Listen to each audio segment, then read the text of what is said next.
কেন মুখস্থ করাচ্ছি বলতেছি, নির্দিষ্ট সময়ে। কি বলছি? এটা মাথায় রাখেন। নির্দিষ্ট সময়ে, নির্দিষ্ট ব্যক্তির, নির্দিষ্ট পশু আল্লাহর উপর কি করা? জবাই করা, কুরবানি করা। এখন কেন বলছি নির্দিষ্ট ব্যক্তি নির্দিষ্ট সময়ে? আচ্ছা বলেন তো, কোন মানুষ যদি জিলহজের ৯ তারিখ ১০০ গরু কিনে জবাই দেয়, কুরবানি হবে?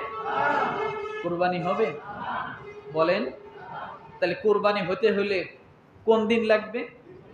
জিলহজের ১০ তারিখ, ১১ তারিখ, ১২ তারিখ। তাহলে নির্দিষ্ট দিনে, নির্দিষ্ট সময়ে, তাই না?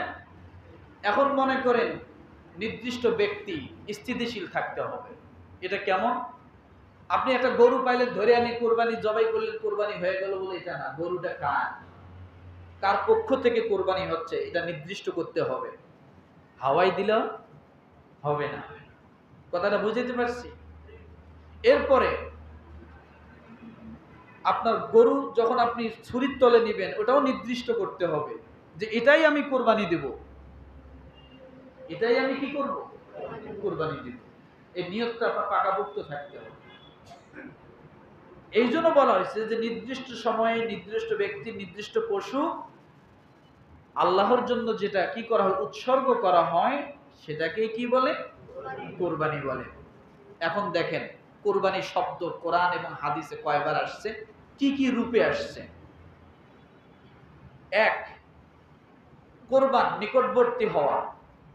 সূরা মাইদা আয়াত নাম্বার কত? ২৭। বলেন তো কত? ইজ করবা কুরবানান।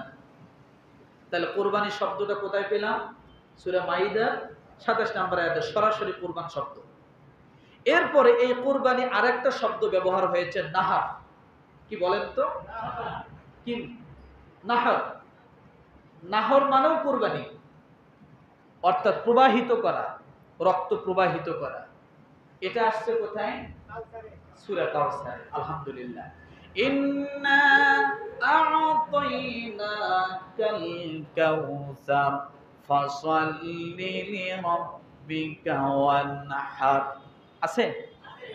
এই ফাসাল্লি লিরাব্বিকা ওয়ানহার শব্দের অর্থ কোরবানি। তাহলে বাস্তবে একটা কোরবানি পেলাম সূরা মাইদার কত নম্বর আয়াত? ২৭।